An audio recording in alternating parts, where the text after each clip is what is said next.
It's a cold Saturday afternoon in February. Outside, the temperature is 15 Fahrenheit. Very, very cold. There's snow and ice blowing in a very cold wind. But I'm inside in the warm. And I'm delighted because I'm one of the lucky people who got access to IBM Bob. And I just started it. And I'm going to show you what IBM Bob does. Think of Bob as your agentic assistant for software development. IBM has deployed this across 50 to 60,000 of our developers internally, and now I get the chance to experiment with it and play with it and show it. And so I want you to understand that I'm showing you something very simple, purely for the purposes of demonstration. I'm sure we could do things that were way more complex, but watch and see how these ideas come to life. So I'm going to start typing here. I'm going to say, can you write a back-end web service in Python that will increment and decrement a counter? Okay, let's give this a go. It's decided. Now here's a to-do list of things that we're going to work through. It's going to create a project structure. In other words, it will a file system. It will implement a Flask web service with counter endpoints. We'll get a dependencies file and a README file, and then we'll test the service. So can I approve this? Yes. And you'll start to see this come to life. Along the way, it will ask me if I want to perform various steps. And so we'll do that.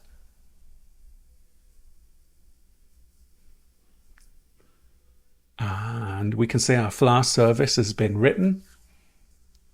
And I'll show that to you in a moment.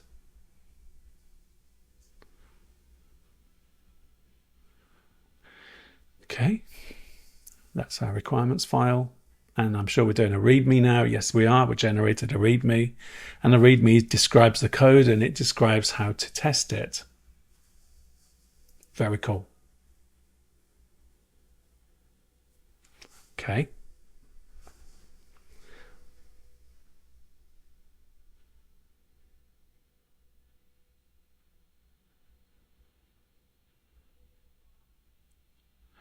And now it's written a code in Python that will test my service.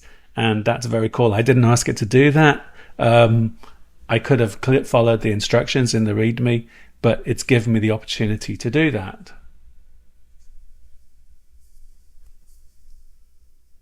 Okay. It's updated our requirements file.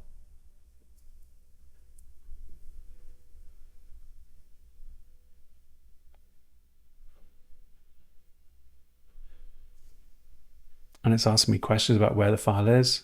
Right, now we have updated our to-do list.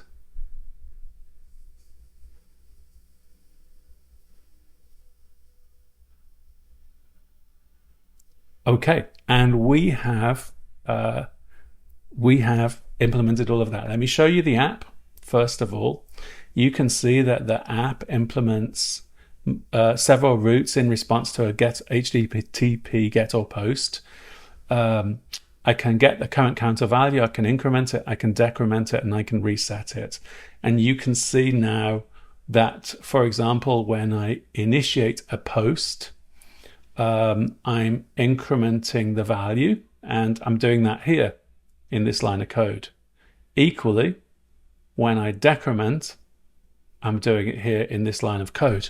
Now, because I can read Python, I know what's going on. You might not be able to, but trust me, this came together exceptionally quickly, and I didn't have to write a line of code myself. The code is good, it looks good, and it is very well documented. And then there are very specific instructions about how to start this server and to test it. In addition, it wrote the code that documents the test process. So you can see that it is invoking here a GET request, a GET HTTP request for my counter service, and that will receive a JSON response with the current counter value. I can increment it, and so that's our test function. What I want to do is ask Bob, can you run the test of my counter service? So we can actually see it happen. It's now running the Flask service that hosts my web service.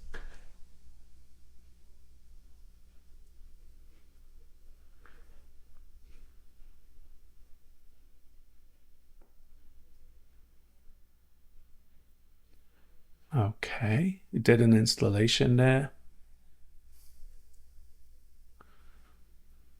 Dependencies are installed. Now let me start the Flask server in the background. Okay, we do that. And we're running the Flask server in the background. And it started. Now it wants to run the Python test code. This is very cool. We're doing that now. Now we've got an error. Why? Let's have a look at the server log.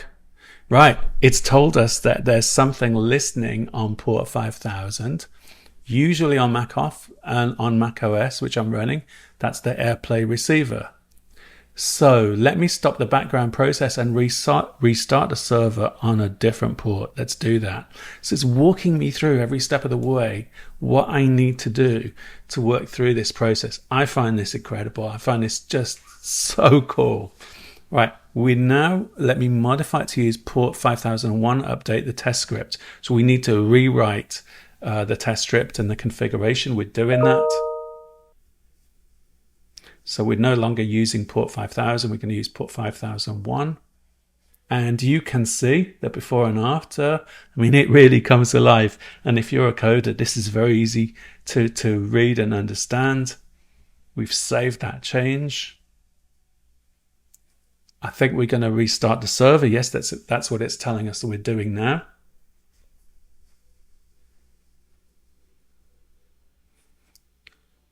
Uh, 5001 is used. So we're going to now switch instead to use port 8080 instead. All right, let's give that a go.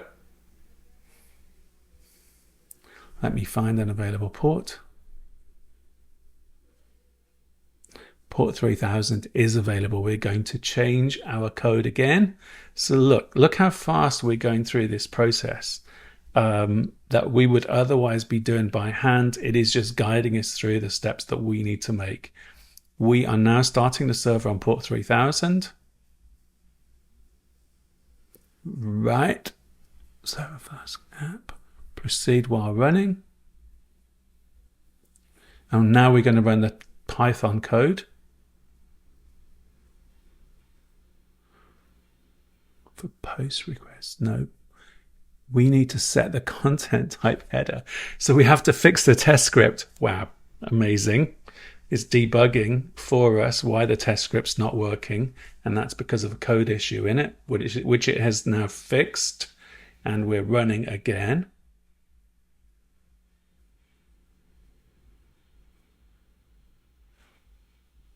Okay, another one. It's looking at the logs.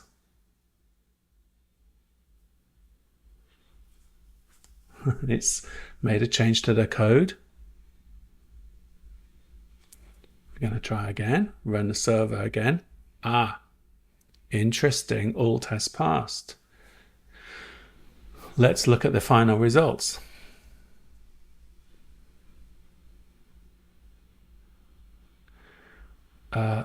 Amazing. So it's told us exactly what it was doing.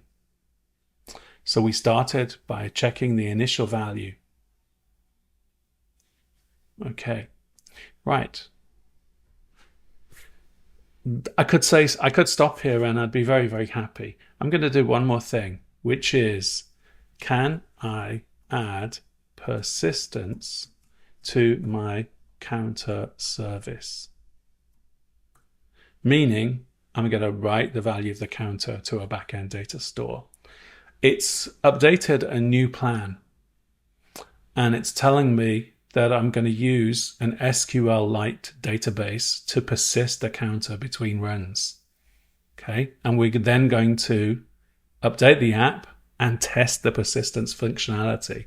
These are exactly the things I would be doing if I were working on this myself. Exactly the steps.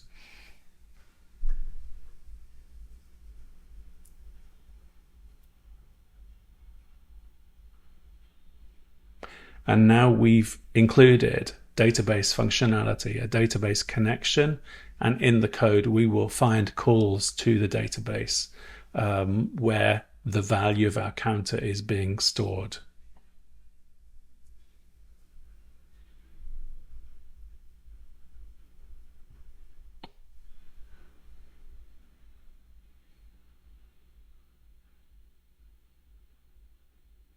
Now we've created a new test file in Python that will test our database persistent, and it includes starting and stopping the server, and we should find that the values persisted. So we can keep going.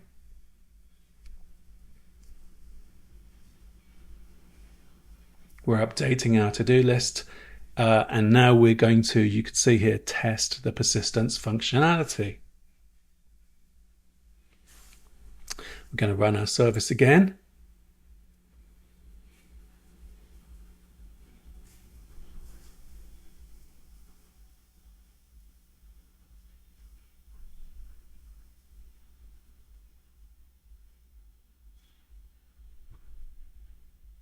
And we're working through the test process.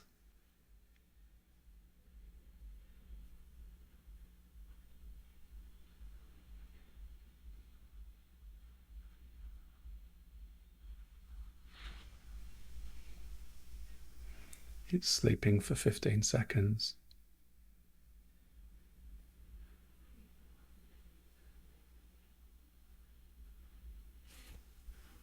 Let me check if the database file was created and run a simpler manual test instead. All right, it found a database file. It's going to check its contents to verify persistence is working.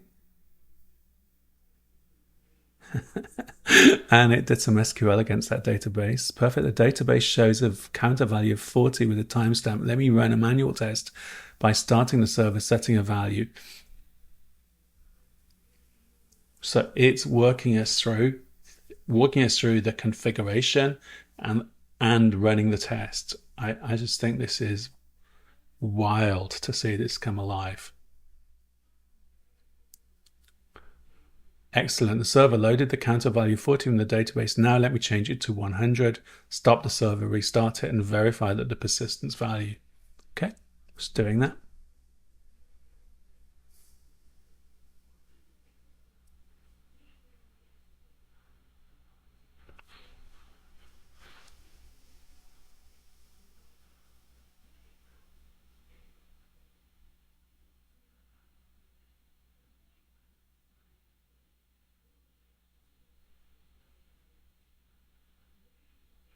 Perfect. The counter is now 100 and marked as persisted. True. Let me stop the server and restart it to verify persistence.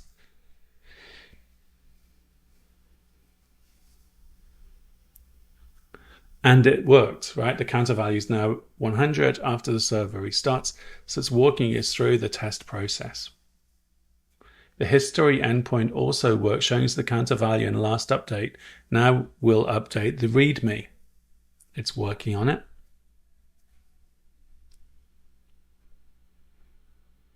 We can see where the changes are.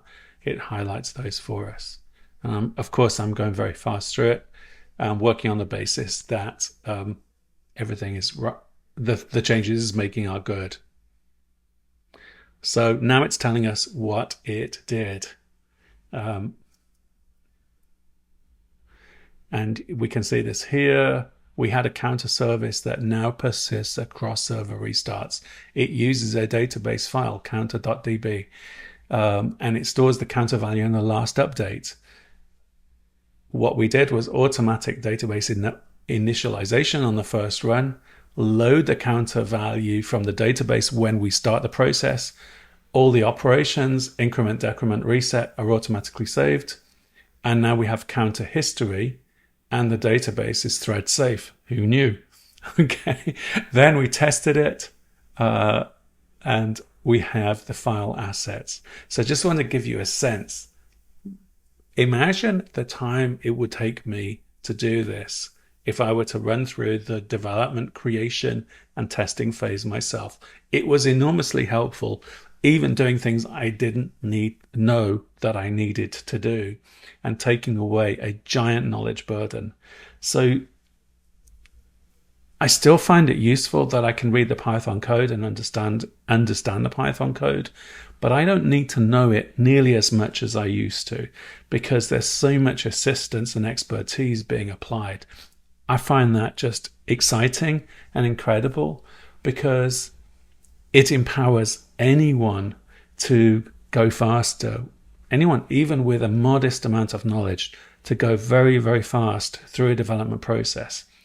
There's so much more that we can do with this, but I wanted to give you a sense of it today.